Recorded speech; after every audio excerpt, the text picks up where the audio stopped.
Welcome to today's Leadership Huddle. I'm Julie Standy, a Senior Associate at Nixon Peabody. This is my third year serving on NIC's Future Leaders Council.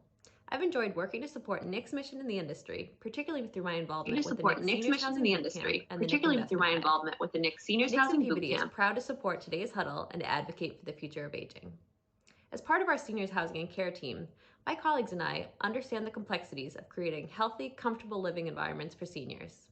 We offer critical insight and stay active in the field through teaching, nonprofit boards, and trade groups.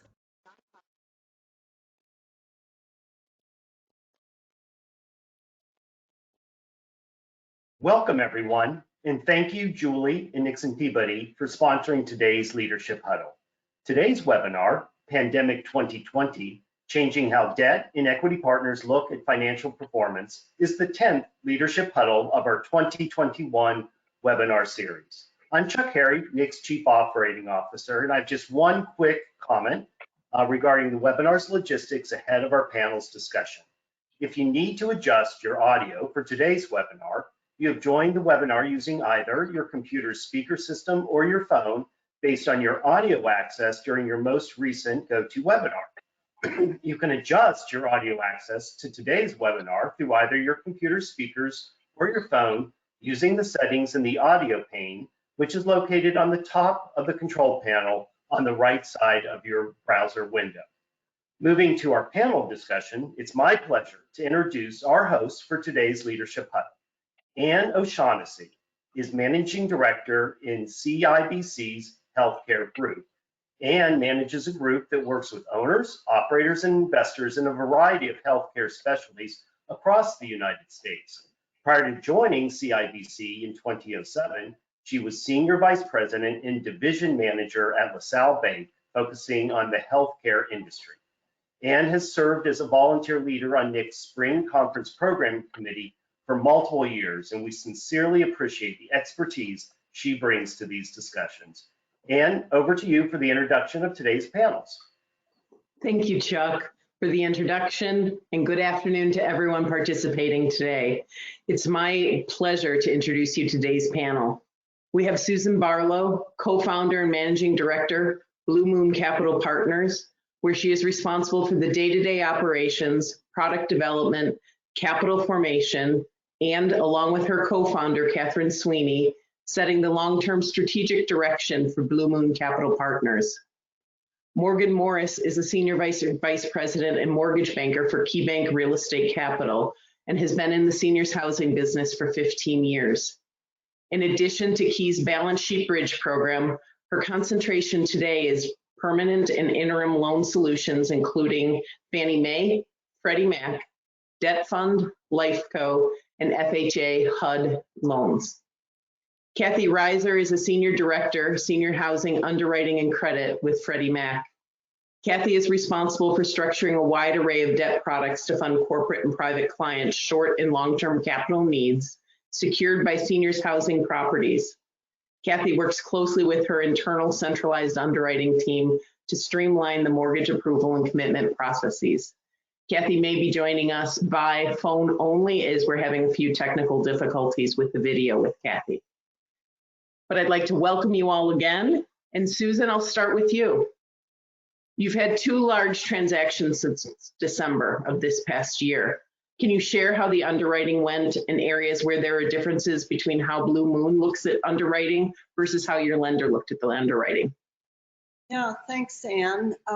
We have been quite active, I guess, during the pandemic. And as you mentioned, we closed a large transaction December 2020. We're about to close another significant asset investment in July. But we also closed in April of 2020 a 3-asset portfolio, just as we were starting to hear more and learn more about the pandemic. But at that point, we really didn't know what we didn't know. And so we've had significant closing at the beginning of the pandemic, I would say in the depth of the pandemic, and then now as we're starting to come out. And each one of those assets had about 50% debt.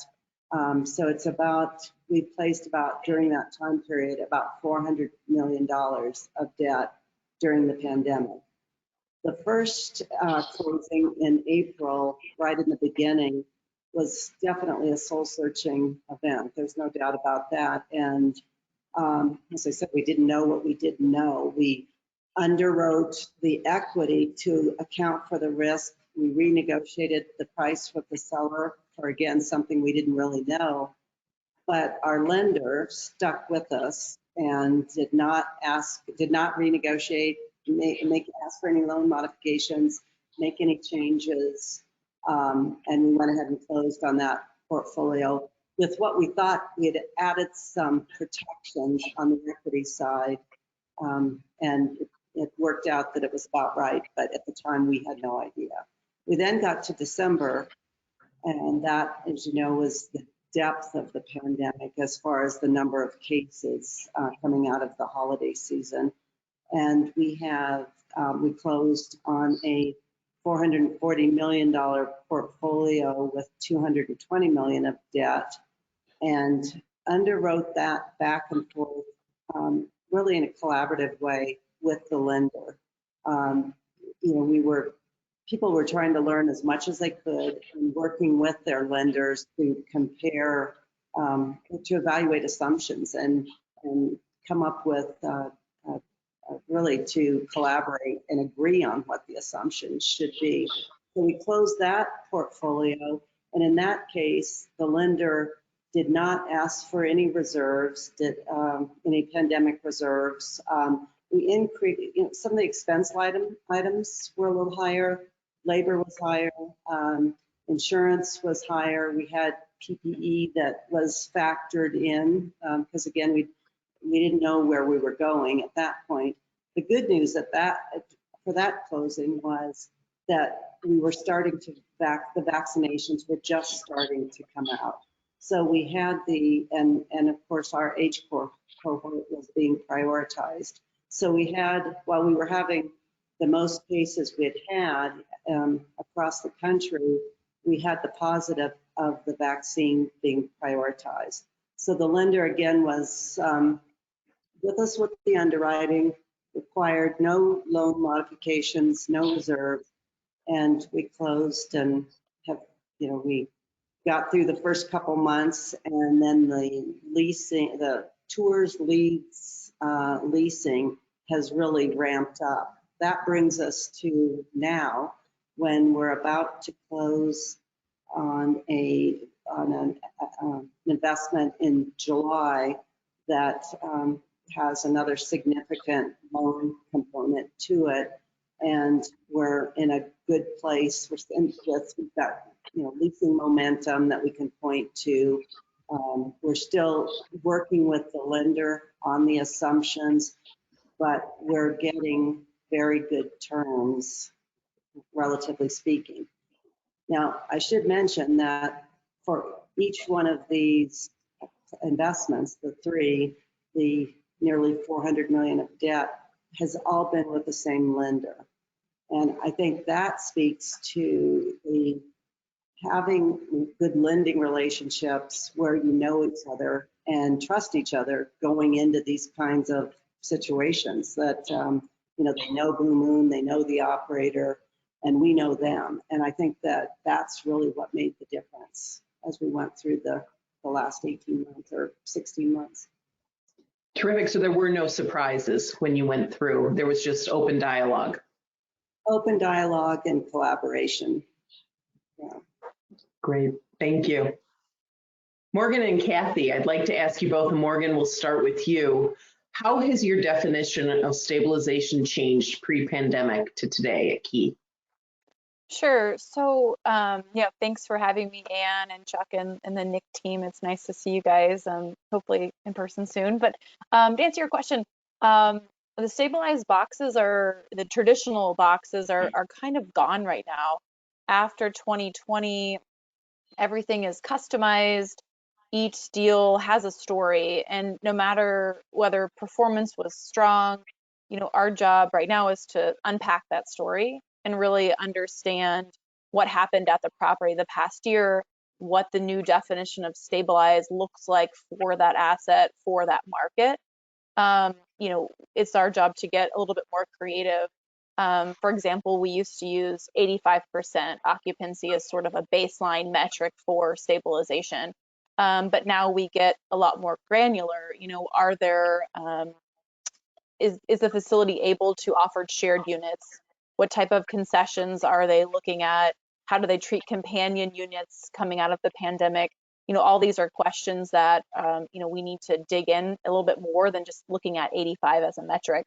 You know, I used to think competition for our job was tough, but, you know, I can't imagine the world right now of the on-site marketing director. You know, their world is extremely challenging. Competition is fierce for residents and filling those rooms.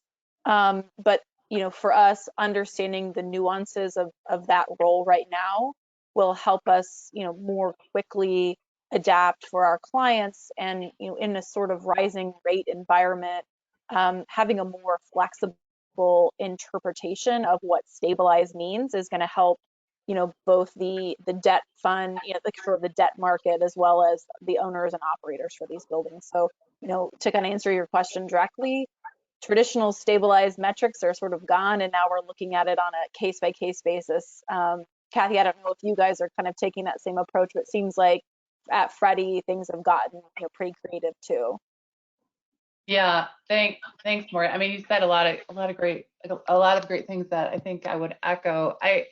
You know, and definitely more nuanced today than ever before. And your point, like about that 85%, you know, is that stabilized or 90% stabilized? It's just everything has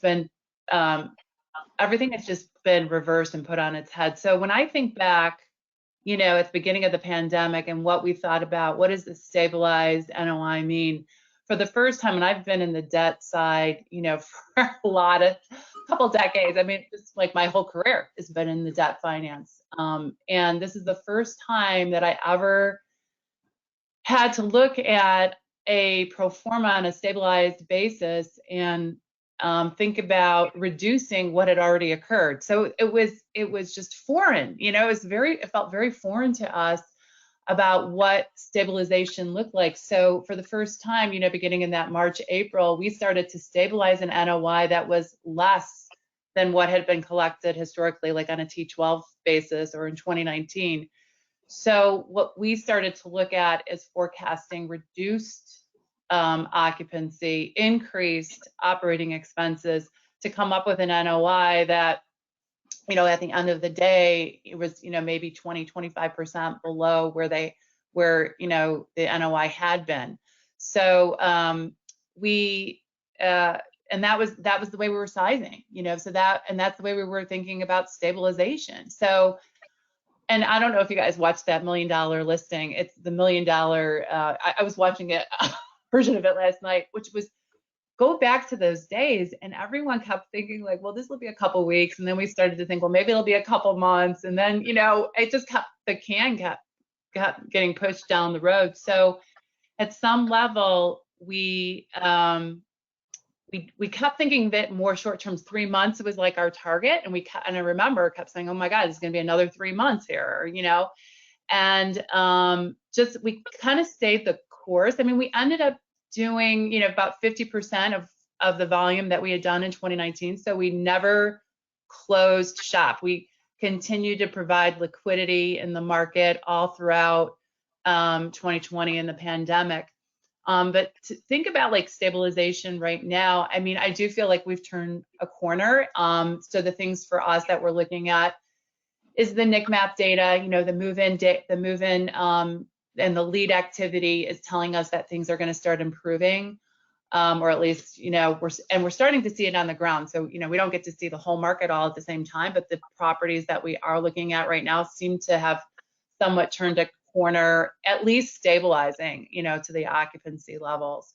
So stabilizing, you know, from that aspect. And then in terms of expenses, we also are thinking, you know, things are stabilizing based on more of a T3 look back, or if we can make an argument that there's, you know, expenses in there that'll be non-recurring. So again, very nuanced, very much our stabilized for now is really a look back closer to a T3 or even a T1 on a collection.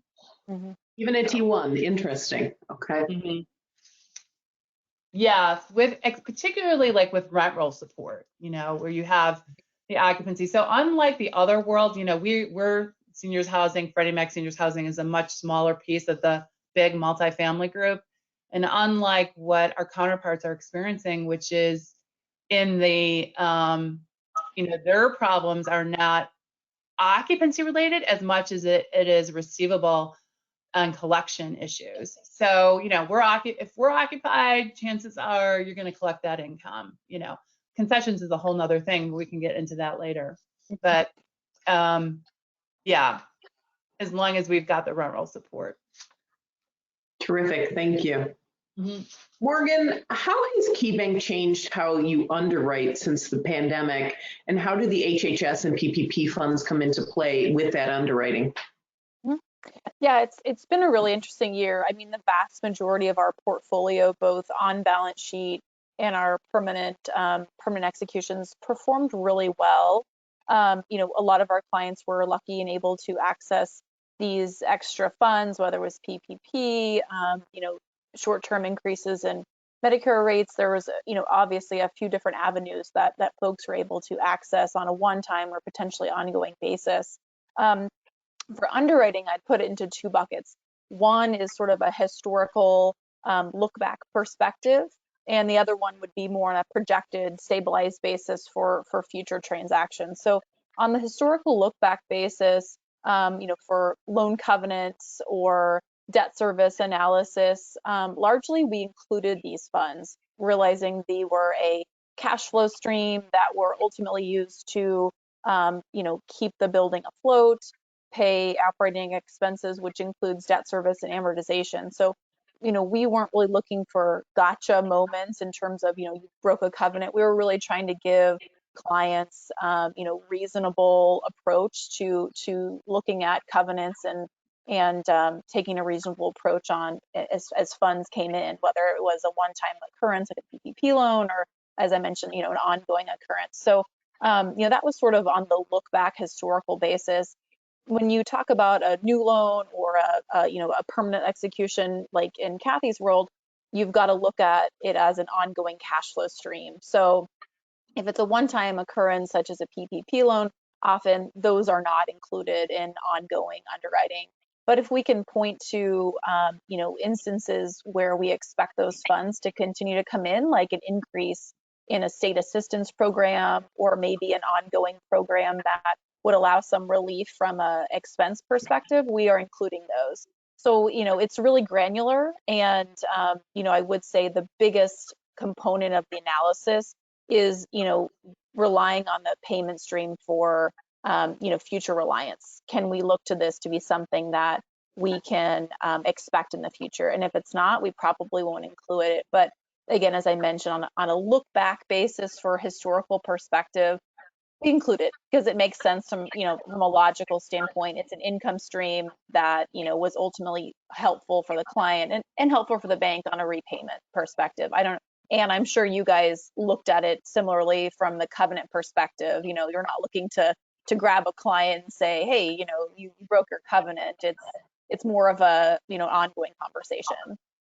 Absolutely. Ongoing is, and that's the key to the relationship, which is what everyone values, especially when times are difficult or challenging. So thank you, Morgan. Kathy, what has Freddie done to mitigate risks and win business during the pandemic? Sure. Yeah, I think we put together a couple of strategies. The first was kind of what I was talking about earlier, which is, you know, to quote Wayne Gretzky's, you know, great hockey player analogy, we underwrite to where the puck is going, not where the puck is. So that I think was first and foremost early in the pandemic to size transactions. We also implemented for cash out refinances a little bit lower leverage. So we took down the leverage by 5 percentage points. So instead of 75%, generally we're looking at 70% and a nickel higher on the debt coverage. So 135 on IL and 145 on AL. We also, sorry, this is really, I've got someone at the door. Sorry for the background. We also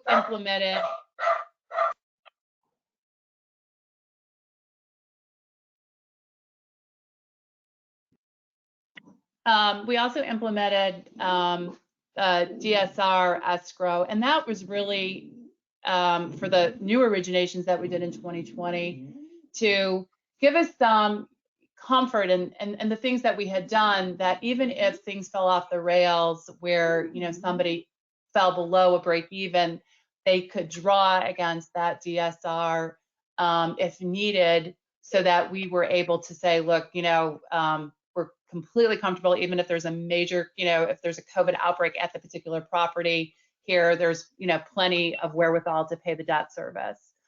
And the last strategy, and this was done across the board in the multifamily group, is the Forbearance Program, which allowed debt payment release up to 3 months. And then there would be a recapture catch-up payment for 12 to 18 months. So that went over very well. You know, I think just to understanding like the type of information that we were capturing. So like with we developed a COVID tracker, and we've kind of morphed on it, but we started to collect information like the number of residents that were positive, the number of staff that were positive, the types of testing that was going on, and then later we, you know, are capturing like, you know, the percentage of vaccines that were distributed and so forth, and what the state level was requiring in terms of allowing open visits and being, you know, ready and allowing family and friends to come in. So just a lot of, I mean, there was a lot of debt strategy that was going on last year, but I think we weathered this storm really well. We have a very low delinquency. I was looking at it. I think we've got, you know, one loan that's 90 days past due. And when we look at our portfolio, you know, I'm looking at it across the full 15 billion that we've securitized. So our, you know, when we talk about portfolio, we're talking about that kind of level. So having one loan delinquent and, you know, 2 loans that have ever been, you know, an REO since the program inception, you know, over the last 10, 15 years. So it's quite an amazing track record. The Forbearance Program, you know, really did help those that needed it. But even that, I mean, it was less than 2% of folks that took advantage of the Forbearance Program. It was a little bit higher. We did most of our business, a large percentage is like cross pools. So when you look at that forbearance, there was some guidance early on that you could come in even if you were in a cross pool, if some of those assets were below break even. But then the guidance later changed that and said, look, that's the whole reason for the cross. You know, if you have a cross pool and you're above break even, you really shouldn't be asking for forbearance. So there was some of that noise. But overall, I think we've weathered the storm pretty well. Terrific, thank you. Mm-hmm. Susan, you have a slightly different perspective, is that you're the, you know, owner investor in communities. And how did the pandemic impact your ability to find and retain talent at your communities? Because not having the right folks in place affects your expenses. It affects the ability to bring in new residents potentially, and then ultimately performance, which your lender is always curious about. Yeah, no, it was, well, from the beginning, trying to figure out what we were going to be going through and trying to anticipate, you know, the first early months, there was a scramble to gather PPE and keep everyone safe, employees, residents. And then, you know, as you started seeing breakouts in communities, you then had challenges with especially then with labor, when in the early days with the breakout, and there were so many unknowns at that point. And I think that was probably the darkest days, trying as from a labor standpoint, because people were afraid to come to work. And we managed to get through it. And remarkably, there were agency, we were able to tap into agencies. People came up with very creative strategies where if there was a breakout, they would assign a certain team that would rotate and stay there on shifts, but full time. And so that they wouldn't, walk through the rest of the community and be part of the rest of the community, and just different strategies to take care of the residents and then reassure the team members that we were doing everything we could to be safe, keep them safe. So getting through that point, and then coming out of that, I think, and before the vaccine was more available, I think then there were people that for the first time recognized that they had a job that had health risks associated with it and potentially did. And that had never been something that was thought about before. And that, I think, made people think about their career choice and if this was really what they wanted to do. But it seems as we've gotten further through the vaccination has rolled out, more increasingly high acceptance rates.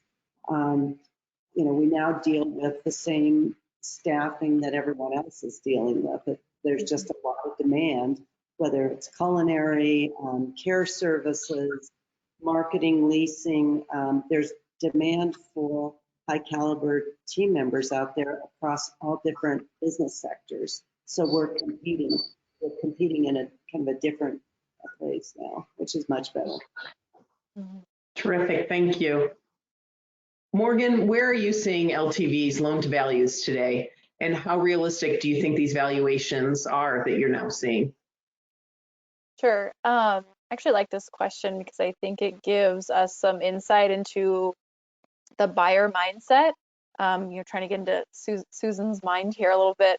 But prior to 2020, we had experienced a lot of acquisition frenzy, going into the pandemic. It was really, an exciting time. There was a lot of activity.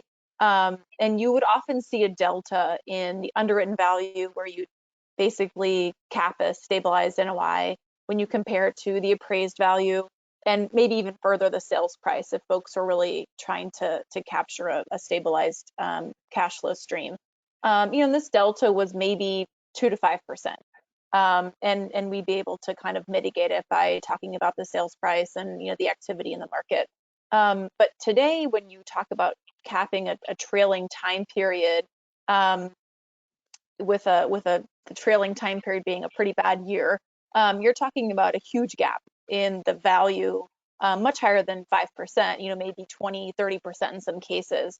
So, when you add into this phenomenon that capital is not patient, folks want to put their money to work and get some dollars out the door, buy buildings, layer in the lack of assets in the market right now, or layer in the conversation around inflation and putting your money to work now when maybe those dollars might be worth different tomorrow. Layer in the cost of construction. Everyone talks about lumber and wood prices and how crazy that market is right now. So to me, the LTV question and the divergence is not likely to go away. I think we're going to continue to see that. I think it's just a part of the conversation that we all need to really fully understand where the true value is derived from, which kind of leads me into one other comment I'll make, which on the valuation side is that this disruption factor that we've had this past year in operations and how a lender looks at the true value of a building. We've all been respectful to the role of the operator that they've played in value creation for an asset. But the quantification of that value is really difficult. So, value for us is largely driven by income, expenses, and the cap rate. It's pretty simple, and it's kind of a black and white equation. And a strong operator, an average operator, could contribute to the same perceived, value that we've underwritten. However, in a year like 2020, it became apparent to me that, the operator, is the backbone of maintaining and preserving that value for the owner. And sometimes those folks are aligned and sometimes they're not in a third party, management situation. So if we would have any year that I felt that this, equation, the way that bankers and equity investors and in the market looked at value, I thought this year would be the catalyst that would just change it. We would completely reevaluate how we would look at a building and derive the value. And it hasn't changed that much, even after the crazy year that we had. The industry was hit so hard, yet the traditional real estate approach is still the dominant approach. But what I like about kind of the value question or the LTV question is that we shifted our mindset, that we're digging in more, and as a bank, we're asking more focused questions.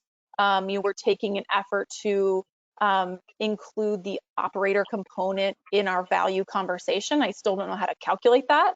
And for me, spreadsheet person, it's not black and white, but I think and expect that conversation to evolve and continue. I think all of us on the phone agree there's got to be more to the equation than just income, expense, cap rate, and then a bank set appraisal, kind of target. There's got to be something more to it. I don't know what that is, but I think it's nice that we're having that conversation. Thank you. Yeah. Kathy, what have you seen in terms of valuations, and have you had a different experience than maybe what Morgan's sharing?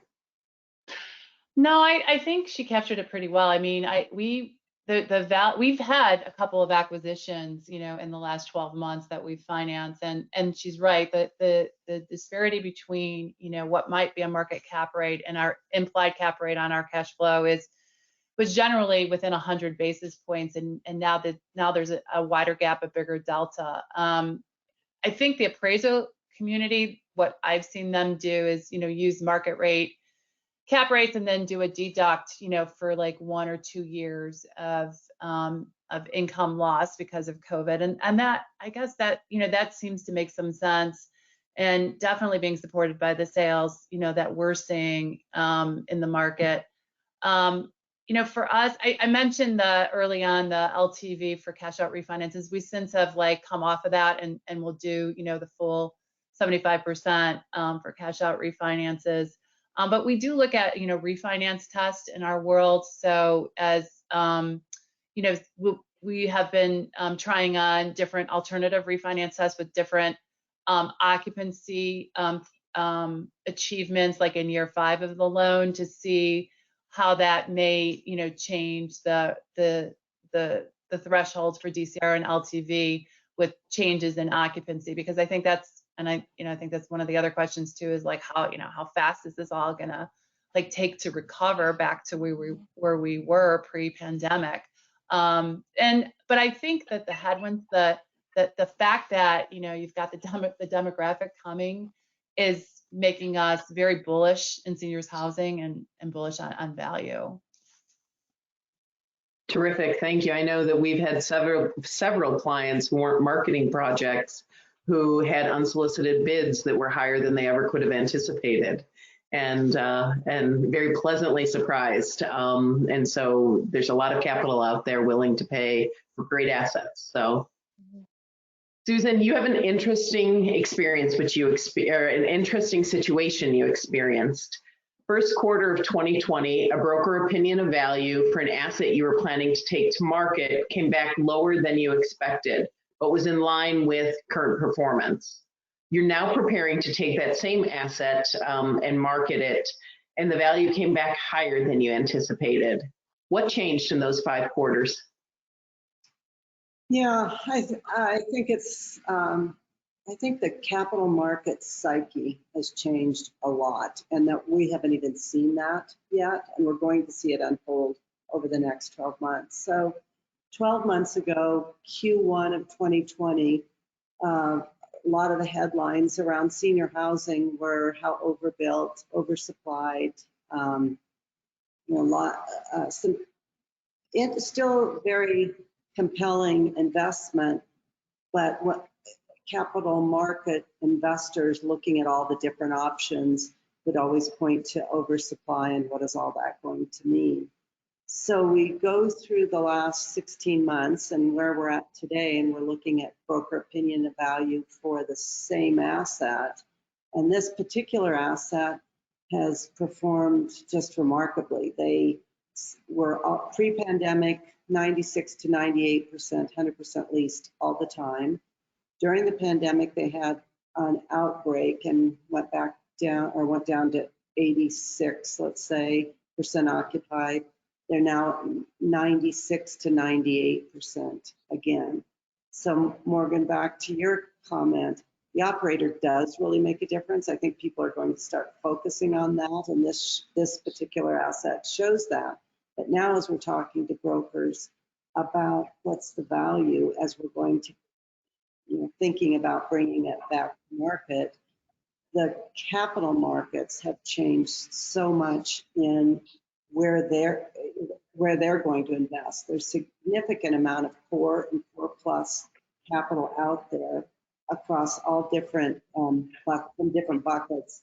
And when they look at what their options are for solid income producing assets, the senior housing assets are going to really stand out. And that's so now what we're seeing is, they're not asking about oversupply any longer. They're looking at the resiliency of these assets where the need is quantifiable. There's no question of what the need is at this point, where other sectors, there are questions about how long it might take certain property sectors to come back. Not with senior housing, the wave is right almost upon us, and we can now look at even the last 3 months and see the leads, tours, and leases really demonstrating what we're kind of feeling, and the capital markets are really paying attention to that. That's terrific. Thank you.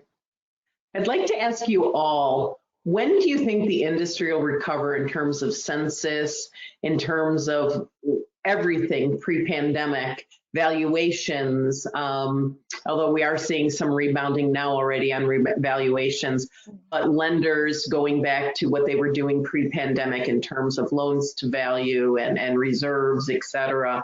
I guess, Kathy, we'll start with you, and then Morgan and Susan.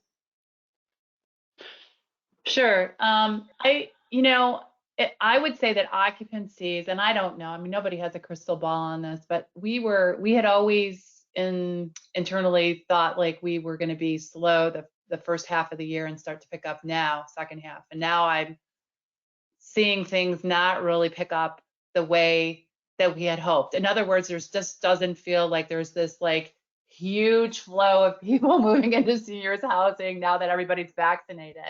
I mean, we're kind of like that accounting rule, we were first in and we're going to be last out. So we're FILO. And I think it's going to, from what we're experiencing, I think it's not just, moving people in. I think it's the natural, like, it just takes a while to get somebody, somebody in a community to actually make the decision to move in.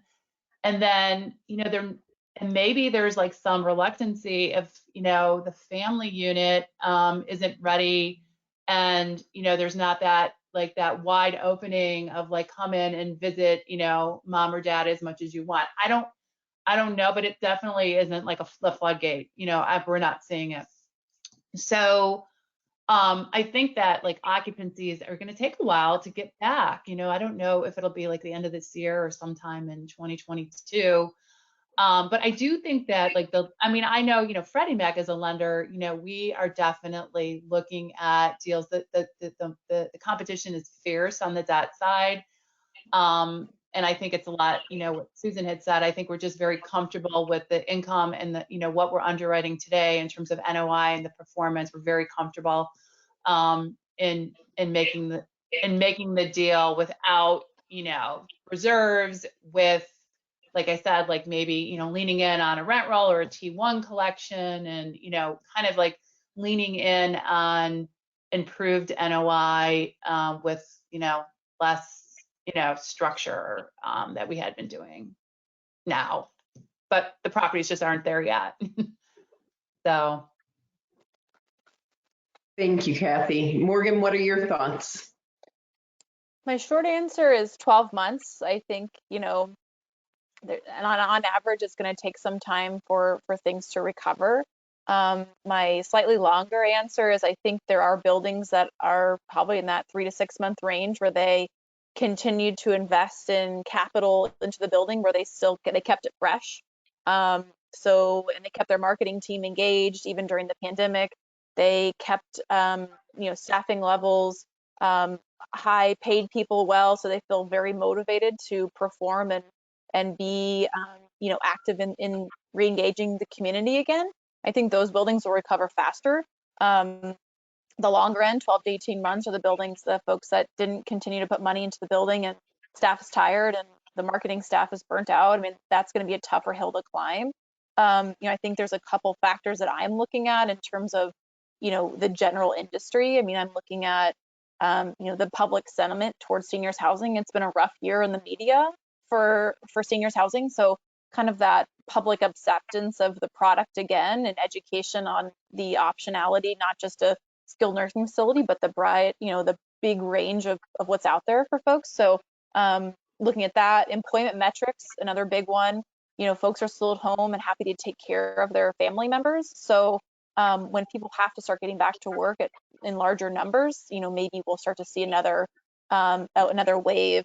And the other one I think is interesting to look at, and it varies between market, but with housing prices being so high and folks seeing this equity in their home and that number continuing to creep up every month, I think it's difficult to think of selling or, you know, leaving that potential equity source. So, you know, people are realizing the value in their homes and maybe making alternative choices with home health at this stage. So I think the housing market's playing a part in folks decisioning on moving. But for me, the biggest one I think is kind of just like Kathy spoke to. I mean, it's just going to take some time for folks to you know, go through that process, and it might be a longer process in terms of the comfort level. So big answer there, but I'd say on average 12 months. Thank you. Susan, your thoughts? Yeah, no, I think I would maybe leverage off Morgan's answer, and it's probably 12 months. There's just a lot of PTSD. If you're a resident, a potential resident, or capital markets player, as we come out of this, I think it's going to take some time. But you know, we are seeing the need show up. People that have you know, not been able to get out, maybe put off a decision longer than they should have, are out in the market, and they are touring different communities. They're seeing that, to Morgan's point, that those communities that have kept investing in the community along the way, kept their teams together, the strong operator that has a vibe that the more sophisticated consumer you know, now will pick up on. And I think those communities are going to do well, and they will respond more quickly. The others will take time, but the demand is there. So I think we'll see some of those good operators having success early. Well, it looks like we've run out of time. I'd like to thank all of our panelists, Susan, Morgan, Kathy. This was a really great conversation and discussion. Thank you. Chuck, I'd like to turn it back to you. And many thanks to you, Kathy, Morgan, and Susan for sharing your respective viewpoints and key considerations when looking at the financial performance of properties today and moving forward. As a few seats are available for the follow-up group discussion to today's leadership huddle, if you're able to join us, you're welcome to click on the Zoom link, which is now posted in this webinar's chat. The Zoom session for the group discussion will begin shortly at 2:50 Eastern and will conclude by 3:30 Eastern. We welcome everyone to join us next month on Wednesday, July 14th at 2 p.m. Eastern, 11 a.m. Pacific for our next and final NIC Leadership Huddle of the series, illustrating the value proposition of the physician in senior living. The upcoming webinar will feature a candid discussion about the role of the primary care physician in senior living and the viability of the physician's on-site presence, including specialty physicians to care for more complex patients in the community. We also welcome you to join us for the in-person 2021 NIC Fall Conference, taking place November 1st to the 3rd at the Marriott Marquis Houston. Registration for the conference is now open, and early bird discount registration rates are currently available. To register for the fall conference, please visit our website at nic.org/fall 2021. On behalf of the National Investment Center for the Seniors Housing and Care, thank you again to Nixon Peabody for sponsoring today's Leadership Huddle. It's through sponsors such as Nixon Peabody's that, in large part, NIC can provide a forum for education and discussion such as this, and thereby help to enhance transparency, facilitate the efficient flow of capital in seniors housing and skilled nursing, and support access and choice for older adults. With that, we wish everyone a good afternoon. Thank you for having joined us. This concludes the webinar portion of today's Leadership Huddle.